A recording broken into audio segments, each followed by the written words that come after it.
Hello and welcome to This Guy Edits the podcast. My name is Sven. I did it. I said it. I introduced myself. And with me is Tyler. Tyler, how are you? Hey Sven, I'm good. How are you doing? Doing well. Doing well. What was that frustrated breath right before you started? I didn't want to introduce myself. I gotta be honest. I don't like it. Okay, well that'll be our thing, is you don't introduce yourself ever again. So hey Sven, this is the This Guy Edits podcast, playing on iTunes, Stitcher, Spotify, anywhere you can find us. This is the show where we look at clips from popular films or forgotten about films and analyze the editing, the final stage of the process, give you a little something to look forward to with your own work, getting to that point, having people look at it and relish the glory of the work that you were doing, like we are with most of these scenes. Yes, and I'm really excited about this episode because we're actually taking a user request and we're looking at a film because a user left a comment and said, look at the film. Clara. So Clara, now Sven, I want to actually ask you, you had something you want to talk about, but did you go down and record the episode with the searching editors? I did go down there. That was 2 days ago, and it was great. I really loved meeting the two guys, Will and Nick. It's a little frustrating to see that they're basically fresh out of high school, and the first real project they're working on is a hit film in theaters. But they're cool guys, and it's amazing to see them already talk about editing, and the stuff that they've discovered and know really shows you the future is bright for filmmaking. So they didn't go to college anywhere, they didn't do the ACE internship like 3 people a year do. They just jumped right into editing a feature. I know it's a low budget feature, but how does one make that leap? Well, it's a gang of, I think, a couple of people, the director Anish, and then Will and Nick, and I think there was 2 more people involved, and they all went to USC. And Anish got a job. That's not a high school. Oh, did I say high school? I'm sorry. Fresh out of film school. So you're saying they came out of USC and there was a group of them? Exactly. And Anish worked for Google or YouTube for a couple of years, did a lot of YouTube videos, and is super savvy when it comes to screen recordings, social media, all that stuff, and pitched the idea to everybody. At the beginning, nobody was really very enthusiastic about the film, but he was very insistent and passionate, and slowly but surely was able to get everybody on board, and was also able to convince John Chow to star in the movie. And then it took a year of editing to put this all together, submit to Sundance, got into Sundance, sold the movie for $5 million to Sony, won the Audience Award, and then it took almost another year to just do 8 different versions of the film. Because there's so many screen recordings and text in there, they had to just make sure that every country that they're releasing it to has a version available, a fully new rendered version of the film. That's amazing, and that kind of is cool because it's building on a lot of the stuff you talk about with editing, with mixed formats of nonfiction, reality, and stuff like that. But to me that just sounds like I think it'd be frustrating and crazy if they graduated high school or graduated film school and got thrown into a studio film. But this sounds like a not uncommon case of, people making a completely independent film that they submitted to Sundance, and now they're off and running and doing more of those. And I think that's one of the few roads into editing studio features, which I know is something you never wanted to do starting out, and you were working for James Cameron in the same time frame that they started doing this. But like the editor Zine Baker, who's coming to speak to my class in a few weeks, he edited Thor Ragnarok, but he started with his group of David Gordon Green, who's doing the new Halloween, did tons of movies. They made an indie called George Washington, and through that they had to really fight for him to let him start editing the studio movies they were doing, that group of filmmakers. So yeah, you never know how you're going to get in, but you're not going to get anywhere if you don't do it. And the thing I like about this story is they were just working with what they had. They made their film, and they got it in the festivals. And now here they are, and Sven's frustrated at them. Not that frustrated. So. But I think what's also interesting and should not be overlooked is the fact that there's a guy who then worked for YouTube, or basically used YouTube to advance his filmmaking craft and by just doing a lot of little shorts, a lot of little videos. He immediately was fast tracking his craftsmanship and understood what's working really, really fast. How do you connect with an audience? So by the time that he did his first feature, he already had a leg up on connecting with the audience, in a way that maybe sometimes in a traditional way, a filmmaker needs 3 to 10 films to get there. Yeah, just that experience, connecting in maybe a different way than a theatrical experience, but how many people are going to see that movie in theaters? Yeah, tell a story and actually get a response from an audience. They want to see the story, they responded to it, they engage with it. Yeah, it's an exciting time for me for filmmakers because YouTube, it's still fairly new. What is it, around 10 years old, would you say, Sven? Maybe 2005, I think. So a little over 10 years, and people are like, oh, these YouTube filmmakers, they would trash talk them. It's yeah, of course they suck because they're new at filmmaking. But what I always said is it was similar to when the movie camera was invented and all those short films were being made, and all Griffith was making 450 movies, and it was just much easier to make a quick little short film than the technology required now to make a film. And people making as much content as they are, I still feel like we may see the greatest filmmakers of all time, better than anything we've ever seen, just through the experience that people can have now making stuff. So that's something very exciting. Or there is something that's inherently detrimental about YouTube, and everyone is going to be awful, and movies will never be as good as The Shining again. I don't know, but what I really think is important is this feedback loop. I remember when I went to film school, make a short, it was a 6-month process. And only after that you would really know where you're at with a film, because that's when you find an audience in a festival or whatever. So it takes you 6 months to go through the process. And nowadays, you can do this whole process in a week. And then you do it again and again and again. So within 6 months, you could have repeated that cycle many times over, so that by the time you do a big project, you already have a much better gauge on your craft and how to connect to an audience. Take your phone out of your pocket, start recording. You'll have an audience response very quickly. It's crazy. Super important, that last step. Getting it out there. Finding an audience. Now, speaking of audiences, Sven, do you want to get into the movie that one of our audience members recommended? So Clara recommended a scene for us.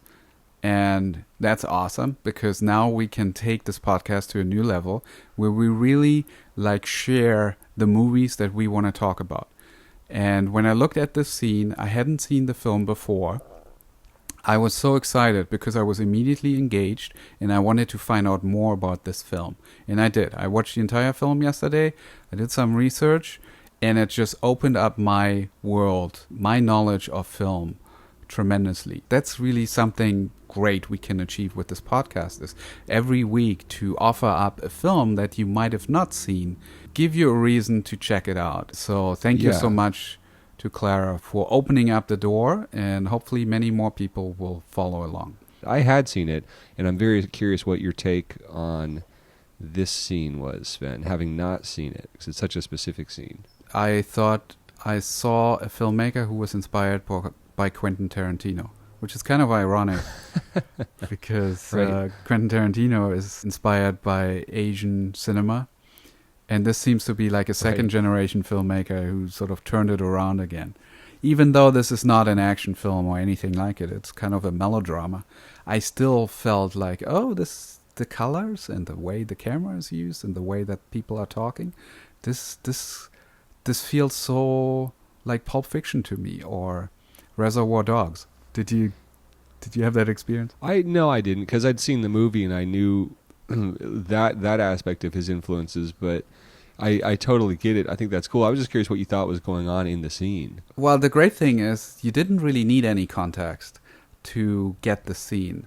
And this is a pivotal scene in the film, which I realized after the fact. It's like these two characters sitting in a restaurant, and this conversation starts one way, and you think it's kind of trivial what they're talking about. And it suddenly turns, and you realize that the relationship between these two people is completely different than what I thought it would be at the beginning.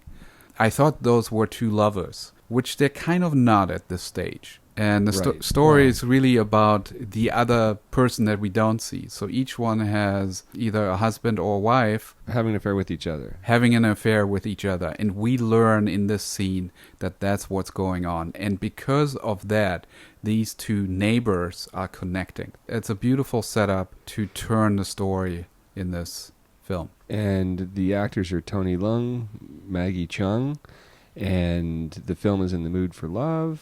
Came out in 2000, and it's probably Wong Kar-wai's most celebrated film. Right. The film emerged from a highly complicated production history that lasted 2 years. It had several different titles, and there were other films floating around that he wanted to make, and eventually it evolved into this romantic melodrama, which is set in 1960s Hong Kong, and it sort of reflects his own background by focusing on Shanghainese immigrants. In the early 60s, a lot of Chinese were fleeing to Hong Kong during that Cultural Revolution. They sort of have a Mandarin background, and Hong Kong is more Cantonese, so they're kind of strangers in the city. And these two happened to become neighbors. So they were sort of crossing paths all the time and realizing, oh, we're like these two lonely souls in the city, and they started to connect. Do you want to watch the scene? Yes, let's do it. And the way we do it is we'll find a YouTube clip, and Clara did that, and we'll include the link in the video description here. If you want to find the link, just go on Patreon, This Guy Edits, and search for the podcast,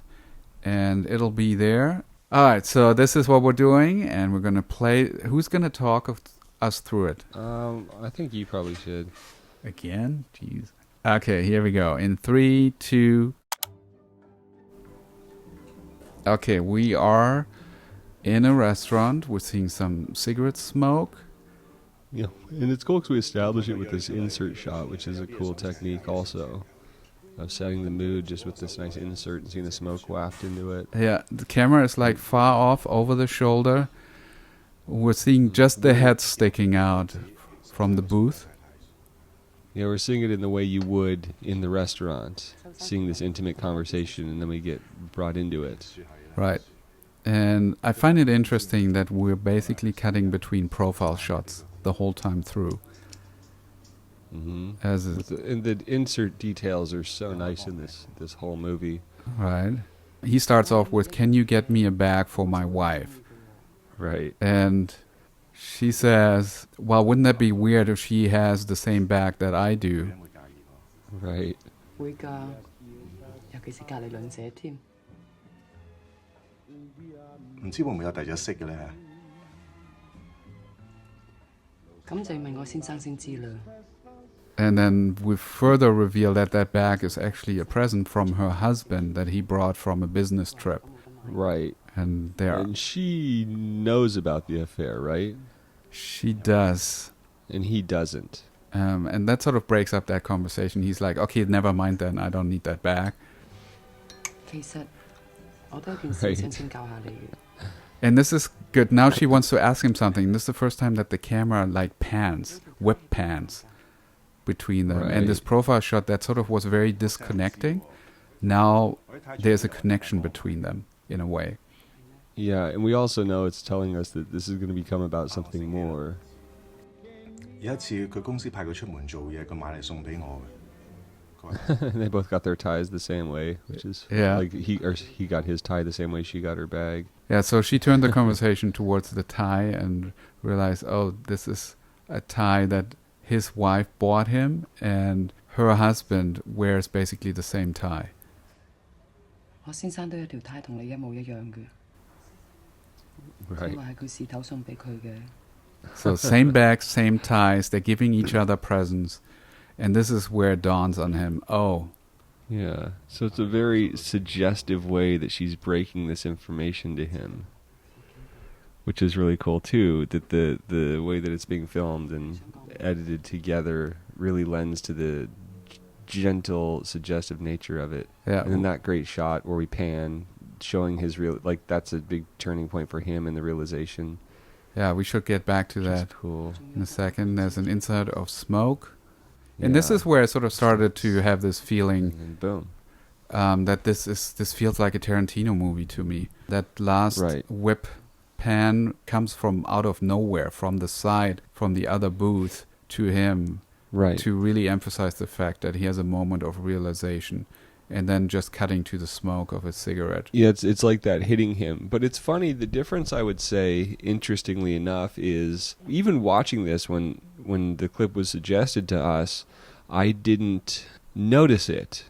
It just fit in a weird way. Even when I first saw the film, even rewatching it recently, that didn't jump out to me. It just seemed to make sense. Whereas when it's in a Tarantino movie, you walk out of the movie remembering that whip pan. At Yeah. least that's me. Something about this kind of just, it's an extreme move, but it just fits into the emotion and feeling of the moment in a way that you need as an audience member to know, ooh, that just hit him. And that just, there's something beautiful about that type of camera move too, that just really signifies just getting hit in the head with this information and realizing it, in your world kind of turning and breaking and stopping, because they're playing it so subdued and repressed. It's very cool to film it that way. Yeah, and this web pan is at 240. Up to this point, I almost felt like this is a very conventionally covered scene. And then I noticed that this Yeah. is all a plan. Like this is by design, how the scene is covered and how we're cutting here to really build up to that moment. And then watching the movie, I realized this is like a third into the film, maybe a little less. This is really Yeah. where these two characters that up to this point sort of ran into each other in the hallway and all these times where they talk to each other, but they never really figured out what it is that connects the two of them. When I read, the director seems to be highly improvising, doesn't really Sure. work with the script. I feel like he really found this by doing a lot of takes and playing around with it, making it as simple as possible for this to be so powerful. And I feel like when you're not working with the script with stuff like this, with the movie like this, there's a good chance that either he knew or he subconsciously knew that this movie was going to fall around, this scene was going to fall around that 15-minute mark in this movie, because this scene is the movie. This is everything it's about, is the two people whose spouses are having affairs with each other. This is the moment they both realize that. This was never going to happen at the end. It was never going to happen at the very beginning. They had to be set up, and then however the scene plays out, that's fine. And, there's improvisation around that, where it goes from here, but this seemed kind of like an inherent thing. And then the other thing I'll point out is just about that pan, is the way it's being done is, it's almost being done in a way that he's now catching up with the audience, because we start out as voyeurs watching this scene from a distance, right? We're watching it as if we're in the cafe, and then that shot kind of pulls from another booth. Like, we're in that other booth as another guest at the diner, and he's being caught up with us. Like, all right, now you get it, man. No more hiding your head. Yep. This is what's going on. And I'm glad that I then watched the film as well, because I realized that this scene is only the beginning of a sequence of 3 scenes, I believe, in that booth. After this, we cut to them walking in the streets, and then we cut back to the booth, them walking in the streets, cut back to the booth, and you could almost feel like it's all the same moment. The only giveaway is that she's wearing different dresses throughout this, so then you have to assume that these are different dates. Yeah. And each time when we cut back to the booth, the coverage becomes more elaborate. There's one moment actually where we're crossing the line at some point, and the camera goes on the other side of the booth where the wall is. That moment, we don't have it here, but that moment signifies another turning point in their relationship. Yeah, it's very well done, and it's the other thing too is, for people watching this that are starting out doing stuff and like, oh, I don't know, Wong Kar-wai, like a lot of filmmakers, does not need an ironed out script, and sometimes an ironed out script is just something that's really a lot more helpful in terms of getting financing and people knowing what's going on, so you can move your company around. But these are really kind of profound thematic themes being discovered in the filmmaking, and specifically the editing, that are being figured out just by doing it, just by getting footage, kind of having some idea what the conflict is in the scene, where the story is generally going, what the issue is that needs to be resolved. And through that you can discover all this stuff by doing it, but there's no reason to wait, to hold off until you feel like things are perfect. This stuff is being discovered in the moment. It's being discovered in the editing room. So take a little comfort in that, or encouragement that, You'll figure it out. It doesn't make it any less valuable.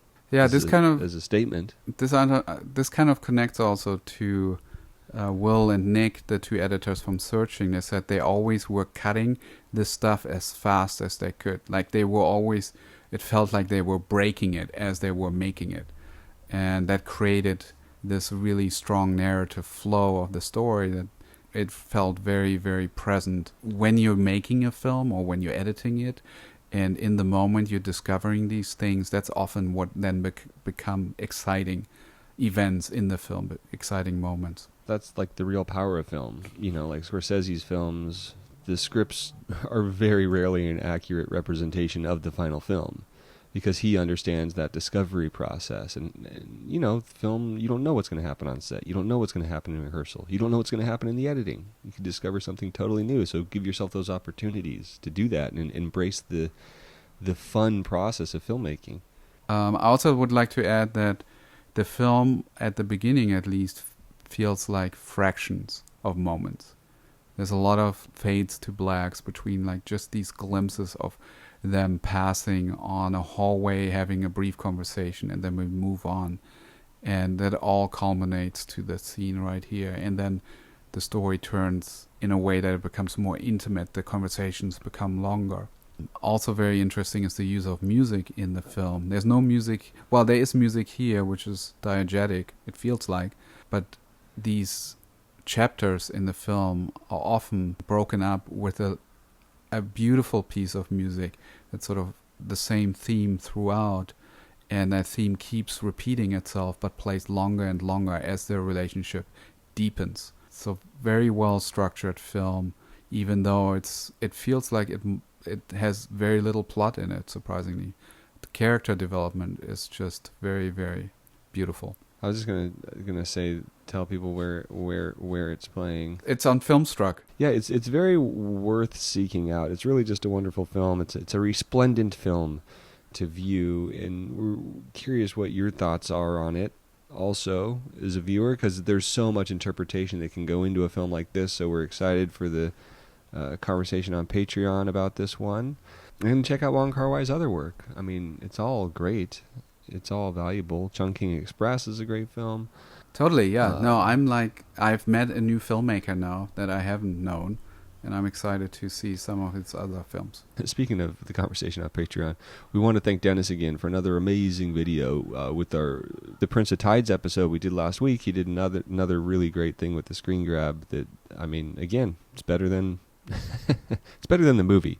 It's better than the movie Prince of Tides. What I really loved is that when we were talking about the script versus the editing, he actually found a page of the script. When I was talking about it, I remembered that the flashbacks were written into the script. There's now visual proof that they are actually right there, and the way that they are written into the script. So you can read up on that. And they're written like scenes in there.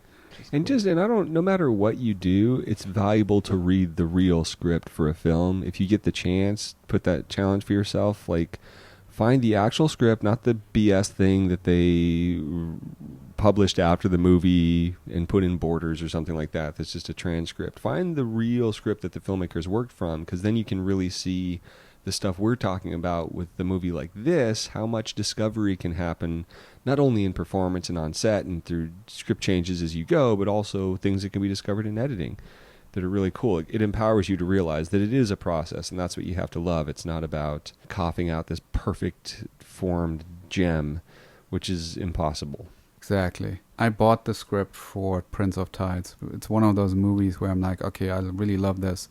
I'm going to get the script to just study it. And it's kind of helpful. I like it. I like doing that. Yeah, I would love to find anything that Wong Kar-wai's documents he approaches his films with. Yeah. It's funny because I knew Jude Law when he was filming a movie with him, and I don't know, I should have asked, but it sounded like, yeah, he just has sunglasses on and a suit and smoking a cigarette, just pointing. I'm not going to put that in. Good stuff. Very excited about this film. Please suggest other films. I want to broaden my horizon. We all do. And see this podcast as a spark of inspiration where you can maybe not just watch another Netflix show, binge watch it, but take that moment and discover a new film, a new artist, and see how things are done in the non-conventional way and still connect with an audience. And also suggest the podcast to a friend. We're steadily growing. That's really fun to see. So let friends know that might be into it, friends that might have movies that they want us to check out and talk about, and subscribe on iTunes, Stitcher, Spotify, anywhere you can find us. And as Sven always says, happy editing. It's iPhones and TV shows about tweakers. There's no sane zone, so put your head between the speakers. There's no sane zone, so put your head between the speakers. Yeah, totally. But I felt like with this one, I could also connect on it because I actually traveled to China.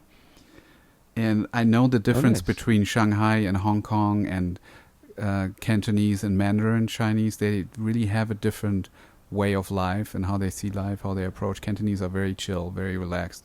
Shanghainese or Mandarin tend to be very uptight, at least like that's the stereotype. Mm-hmm. They're living a much faster life.